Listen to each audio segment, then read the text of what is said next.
This is the VOA Special English Health Report.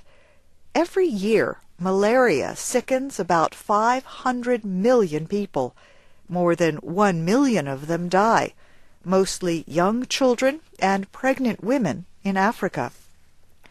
For several years in sub-Saharan Africa, the Global Fund and other groups have been paying for bed nets treated with long-lasting insect poison.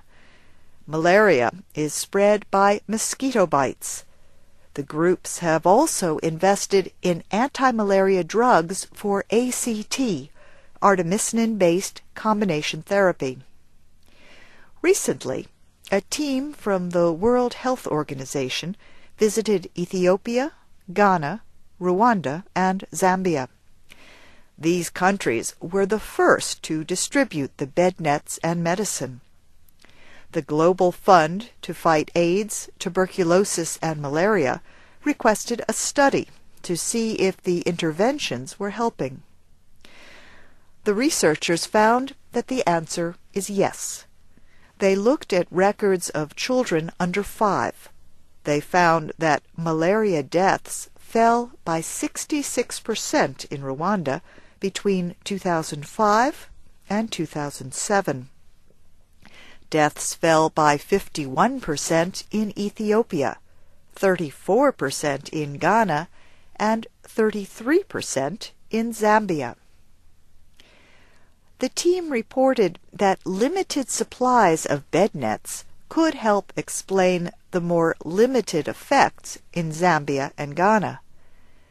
But the findings in Ghana were more difficult to explain because deaths from causes other than malaria fell more sharply.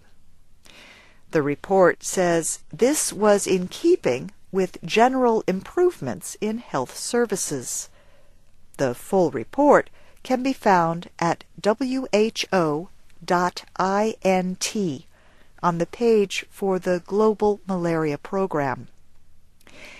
In another new study, researchers reported that vitamin A and zinc treatments might also help protect young children from malaria. Scientists in Burkina Faso found that malaria reinfection rates fell by 34% in a group of children treated with vitamin A and zinc.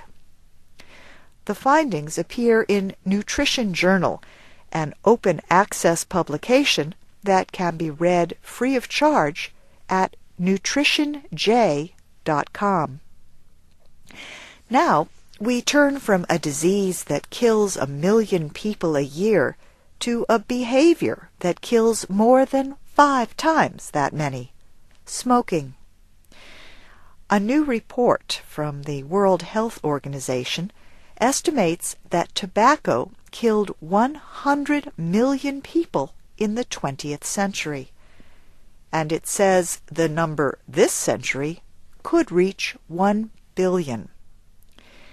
We will talk more about this major report next week and new efforts to control tobacco. And that's the VOA Special English Health Report, written by Katie Weaver. For more health news, go to voaspecialenglish.com. I'm Faith Lapidus.